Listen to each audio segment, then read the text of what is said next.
shots in 23 minutes or something like that. And McDermott said going in, obviously they were trying to keep the ball away. Mike attributed all that to your coaching, his ability to get the ball. Can you speak on that? Everybody plays us since in the last, I don't know, 10, 11 games, has gone out of their way to make it hard for him, and early in the year we didn't understand how to continue playing when teams made it hard for him.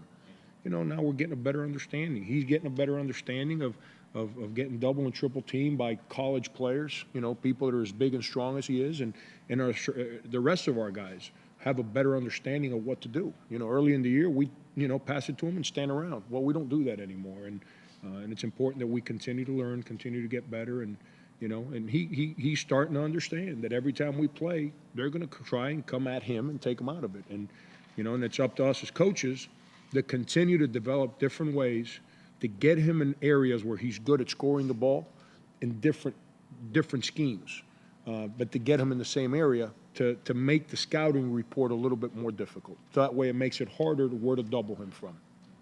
Talk about Kent and Pullen with what they did offensively for you today. Hey, it's, Mark, it's they're battlers. Jacob we've talked about. Darren going into the Wagner game was playing his rear end off, and then had a severely jammed thumb during the course of that game, and then he couldn't catch the ball. And Darren's a young man that what he brings to our basketball team is a skill level. He gives us another guy in there that can catch, pass, and make it difficult for people because he can shoot the basketball. And and now he's starting to practice well, and obviously he's gone in games and had some success. And he's a human being. He's not that 12th guy that sits in the corner of the bench now and hopes that we win by 30 so he can get in for the last 30 seconds. I mean, he's got confidence about what he's all about and what we're all about, and he's playing that way. Rebounded awfully well today. As a team, we did. I mean, Mike, Bill got 9. Somebody else, someone else had 7. Ron had 7 in his minutes. It was a team effort. I mean, that's when we're good. I've said this. We shoot free throws and we rebound the basketball. What didn't you do well tonight? I thought we were a little sloppy once we got the lead, and that's something that we can't have. We allowed their shooter Wesley Johnson to kind of get going there, and luckily for us, we were able to make threes the 2 times he made threes, so it kind of neutralized that. But you can't depend on you making threes. You got to depend on you being able to take them out of their strengths, and we got a little lucky there, but we bounced back from Colorado just the way I know those guys in that locker room would. We came in and we were outstanding in practice. Just, attention to detail, effort, competitive, and I don't know if I'm different because I think that way, but when you prepare that way, it gives me a peace of mind. It lets me go into games knowing that I feel good about where we're at. So where are you guys at next game? This is the one that everyone wants to talk about. Yeah, it's Jeff, it's game 5. It's game 5, and when after we played Savannah State, we said there's 16 conference games. I sat here and told you guys we've got 16 quality wins looking at us dead in the face, and we've got 4 of them. Well, we've got 12 more left, and that's the 5th one. It's obviously the rivalry, and I don't know if it's a rivalry. I think Hug said it best. Heck, we never beat them, so how the heck can it be a rivalry? But we all came here. We shared a vision, and we shared a vision, whether it was myself, Hugs, Bill, Mike, Jake, all of us that came here, Delonte, Brad. We came here because it was important to us that we elevate K-State to a championship-level basketball program again. And KU's the best team in this conference, 4 years running. And if you want to compete for a championship, that's who you have to line up and play. A couple times, Frank, Mike has said that before the season now that you guys are going to beat Kansas. Is that okay with you? It's what he believes, Howard. What am I supposed to do? You guys got mad at me when I put the muzzle on him. Now he's honest with you and tells you the truth, and you go try and get me to go against him. It's what he believes. He came. I just told you he came here with the vision of competing for a championship, just like me. The question was before you. KU is I'm sorry? If the question was set before you, the Kansas Jayhawks are what, and then how would you define that? One of the elite programs in the country. We want to be where they're at. That's what we want to shoot for.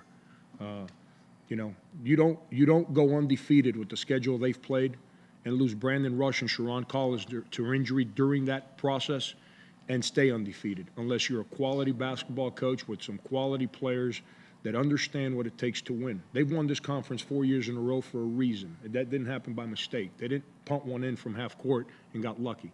And, you know, they're the best. And, you know, we came here and we want to compete with the best. That's what we came here to do. And you know, but like I said before, it's game 5. Game 5. You know, it's, you know, we're going to come in and play it. And after game 5, we got game 6 at Missouri. And that's hard. You know, I don't know about you guys, but I saw what they did to Texas at Missouri. So, you know, so one way or the other, we have to be ready to play game 6 because it's 16 games, not just 5. Coach, how do you explain a streak like K-State's had against Kansas over here in Manhattan where you have great fan support, they make a lot of noise, and they have for years? It's one of the craziest streaks in all the sports. You know, I've been asked that question before. I don't care if you talk about collegiate, professional sports. You look at some of the great conferences across this country, and you know, whether it's Carolina or Duke and, you know, Kentucky, you know, teams that have been real good for 20, 25 years, every year in the national championship hunt. And, you know, nobody's ever had a streak like that before. And, you know, it's a credit to what Kansas is as a basketball program. That's why, you know, beating them is hard. Winning is hard. Beating them is harder. And we have to make sure that we're real good Wednesday night if we want to give ourselves a chance. I don't know if there's a good answer to this question, but is it possible for a K-State coach to be successful without beating KU? No, we don't beat KU and go to the Final Four. Does that make us unsuccessful? I mean, you know, we don't beat KU and we win the Big 12. Does that make us unsuccessful? I mean, they're a team in this conference. They're the elite team in this conference. And if you want to compete for a championship, you have to be able to line up and beat them. If you can't line up and beat them, then your chances of winning a championship diminish. And, you know, and we played them here last year. That's about as well as a guy that won 600 basketball games and Bob Huggins could prepare a team to play. And we played about as well as we could, and we still couldn't do it. So beating them is hard. I understand that. Is this more than just another game you it's over in Lawrence, I was there earlier today. We were just saying, you know, this is another game, another conference. Is this kind of more than that to you guys? Not to us. Not to us. Now, obviously, the people that have suffered through 24, 25 years, whatever it is, it's bigger to them. You know, we want to make those people happy again. That's why we want to compete for a championship. But to us, it's game 5. It's game 5 out of 16, and you know, we line up and break the streak and don't win another game the rest of the year, we're going to be extremely disappointed in that locker room. So, you know, it's the Big 12's just too hard a conference to focus all your attention on one game. That's not what it's about. Coach, last year before the KU game, you spoke to the student body. What do you want to say to them before this game? Same thing I told them last year. If we got any chance whatsoever, we need our crowd to be the most unbelievable, we need our crowd to create the most unbelievable atmosphere in college basketball. I don't even know if that would help because KU's so